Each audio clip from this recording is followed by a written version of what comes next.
They call it the Holy Grail of shipwrecks. For 3 centuries, it was a legend, a ghost story whispered among treasure hunters. A Spanish galleon, the San José, laden with a fortune so vast it's hard to even comprehend. Gold, silver, and emeralds from the mines of Peru, destined for the Spanish king to fund a war.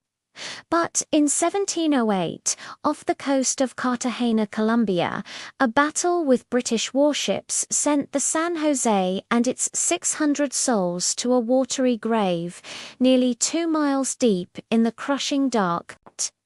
The treasure, estimated today at a mind-boggling $17 billion, vanished. Until now, what would it look like, that first moment of discovery?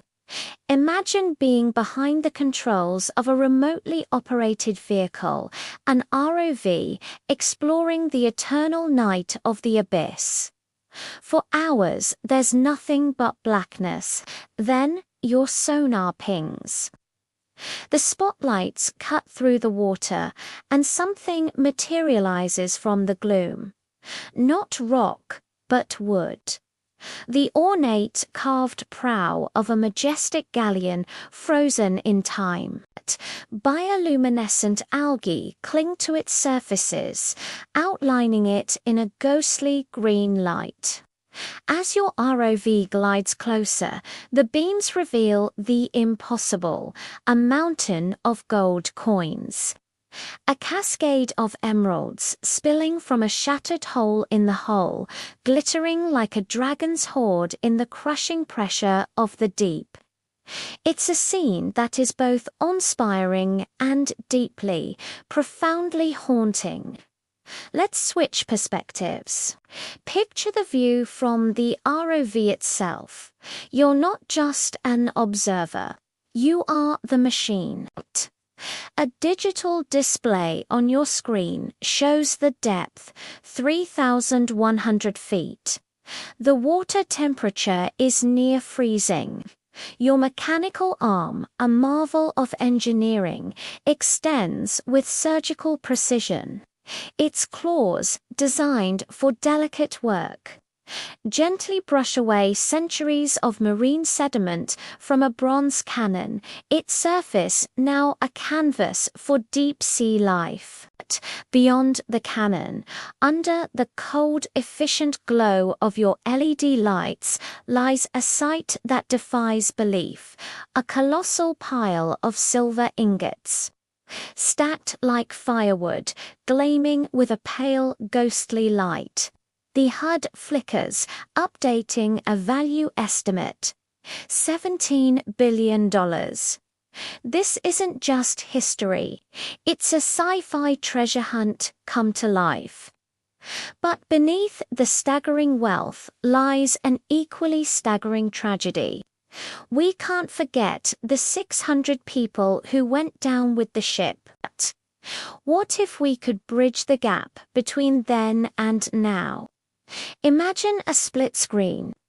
On the left, we see an extreme close-up on the seabed, a single, perfectly preserved Spanish gold doubloon resting in the silt. A tiny crab scuttles over its surface, oblivious to its value. Now, look to the right. The image shimmers. It's the very same coin, but the year is 1708. It's clutched in the weathered hand of a Spanish sailor. He stands on the deck of the San José, the air thick with the spray of a stormy sea and the acrid smoke of cannon fire. A shimmering line of water and time divides the 2 images, connecting a single object across 3 centuries of silence. It's a symbol of lost lives and a fortune that could never be spent. The ocean holds its ghosts close. Let's imagine the wreck site not just as a collection of artifacts, but as a silent underwater memorial. The San José sits intact on the seabed, a ghost ship in the truest sense. But it's not empty. Floating in and around the galleon are the ethereal, translucent figures of 600 sailors and soldiers. They are made of swirling deep-sea plankton and faint, otherworldly light.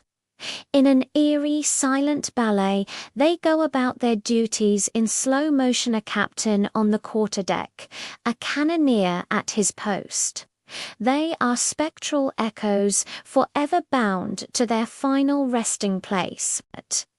Then one of them, a young sailor, turns his ghostly head. His eyes, made of faint light, seem to look directly at you through the camera, through the centuries. A silent question hangs in the water. It's easy to say $17 billion, but what does that amount of wealth actually look like? The numbers are so abstract they become meaningless. So let's visualize it. We're not talking about a few treasure chests. Imagine we're inside the grand cabin of the sunken galleon, but the room isn't filled with furniture. It's filled with treasure. A literal avalanche of it. A waterfall of gold coins pours through a hole in the ceiling. A hill of silver bars rises from the floor, and winding through it all is a glowing river of fist-sized raw emeralds, their green light pulsating in the darkness. To give it scale, we see the tiny silhouette of a deep-sea diver, completely dwarfed by the sheer volume of wealth.